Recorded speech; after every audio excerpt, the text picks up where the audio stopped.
everyone. I'm Lynette, and I'm the marketing director here at Liz Moore & Associates, and today I'm here with Liz, and every year Liz does something we call Liz's Crystal Ball. And what she does is talk about what her predictions are for the real estate market, for the upcoming year, what she thinks is going to happen.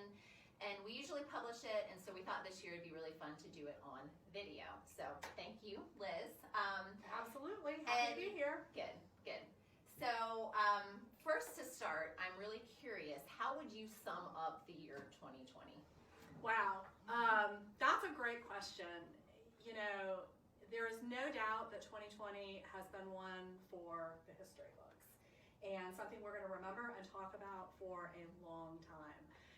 And if you would have told me a year ago that things would have turned out the way they've turned out, I'm not sure I would have believed you. But this time last year, before we had any idea that there was a pandemic that was in front of us, we were actually teed up in all three of our markets for a record year. Then when the pandemic struck, April saw a nosedive, but sales rebounded essentially as fast as they went down. And as a company, we ended up the year 15% ahead in 2020 over 2019. So to me, that's absolutely remarkable. So even with the pandemic, would you say you were correct in your crystal ball predictions overall? You know, it's funny that you say that. Actually, my crystal ball predictions were low, even in a pandemic year. Right. So wow, we were very, very blessed. That's pretty for sure. Crazy. Pretty crazy. So what do you see going into now 2021? What that big impact will be of coronavirus? We definitely are still feeling the effects of the inventory shortage.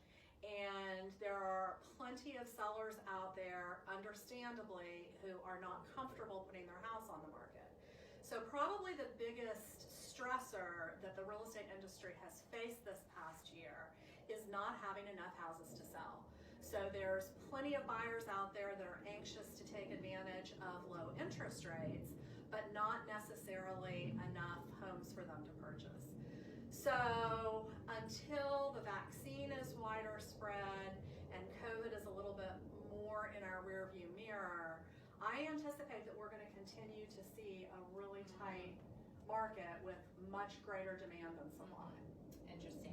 So then, given all of that, what advice would you give to sellers if you were to sit down and talk to somebody? Well, there is no doubt that this is an optimum market to be a seller. So if you're in a position that you are comfortable to put your house on the market, the fact that there is very little competition means you as the seller are in the driver's seat.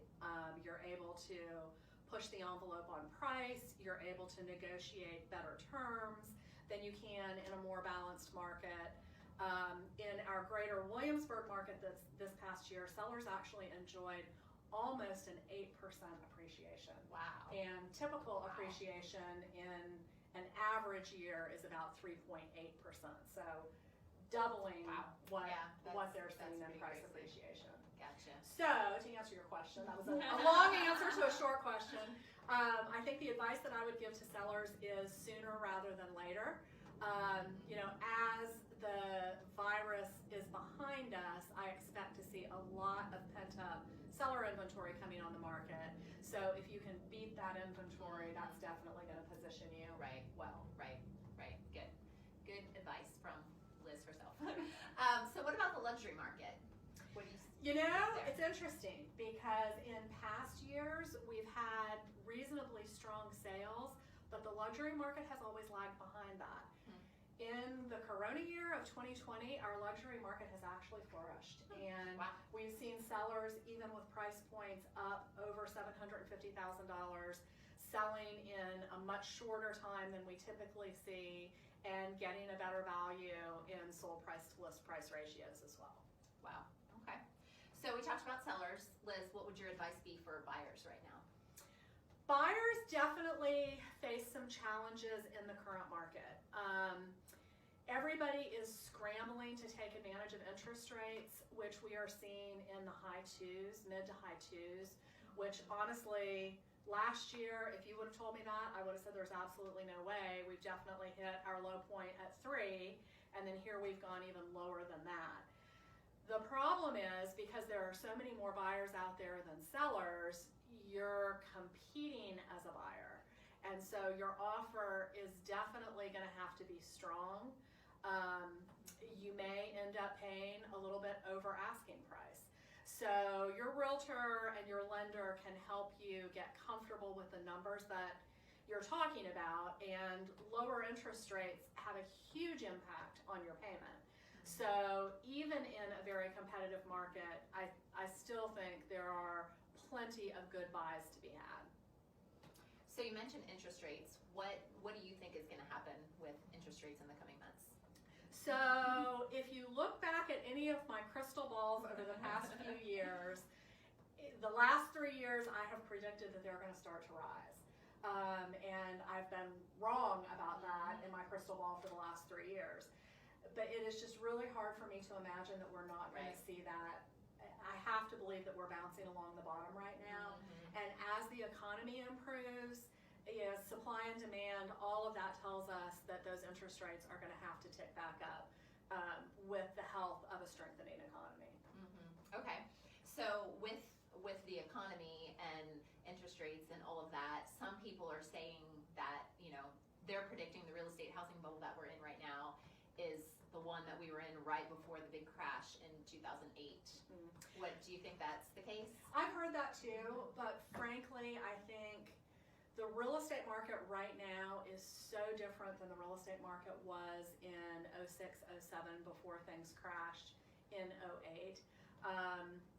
The biggest thing, what we're talking about, is the inventory. Back then, we had months and months and months supply of inventory. Right. And so it put sellers at a point where they couldn't sell. That is actually the opposite of the situation that we're in now. Okay. Sellers also have a lot of equity in their property right now because they haven't moved for a long time. We're seeing the average tenure in a home is somewhere around 9 years right now. Used to be 6 to 7. Wow. Half of the homeowners in America have got their houses paid for. So people are just not as house poor as they were back when things really took a downhill. Interesting. In 2008. Interesting. So kind of not really the same at all. No, I am not worried, at least at this point, I'm not worried about any kind of a bubble bursting. What I think is going to happen as more sellers come into the market, we'll actually see the market balance a little bit. Okay. So if I'm a buyer or if I'm a seller right now and I'm really wanting to take advantage of the strong market that we have, the low interest rates, all of that stuff, but I'm still a little concerned about COVID, what would your advice be? What should I do? So there are so many things that we can do in this market to keep our clients safe. So much of showings and contracts and all of that can be taken online and done virtually. So my advice to you would be to start with a Zoom meeting with an agent. It doesn't even need to be an in-person meeting, and I think you can sit down and explore what it would look like to have your house on the market, what showings would look like, and then make a decision at that point if it's something that you feel comfortable with. So we can even Zoom that. We can Zoom everything. We can Zoom everything. We're getting used to Zoom. Okay, great. So Liz, then in comparison to your crystal ball last year, you were, sort of a little off. What would you... Let me correct you. I was off on interest rates going up because they went down, and I was off because I think I predicted that the market would be up 8%.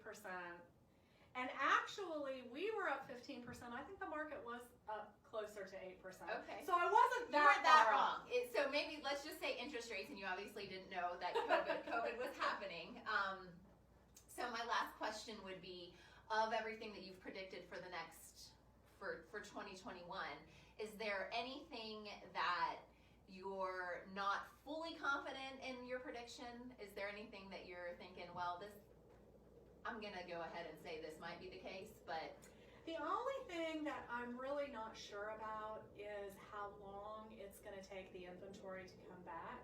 Gotcha. And I think that's really because at this point we don't know how long it's going to take the vaccine to be widely available to people. Yeah. And I think that the inventory and month supply of inventory is going to be a following indicator to that. Yeah. Okay. Good. Well, but I am very confident in my prediction that it's going to be another good year for real estate. National Association of Realtors economist Lawrence Yun is saying 7% increase in sales. My bet would be that it's at least 10. Wow.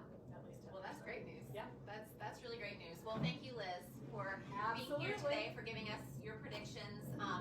If you guys have any questions, if you're ready to maybe explore selling or buying, or you have any questions even about Liz's predictions or market statistics, you can reach us at info@lizmore.com. Someone will get right back to you. So just don't hesitate to give us a shout if you have questions, and we'd love to help you.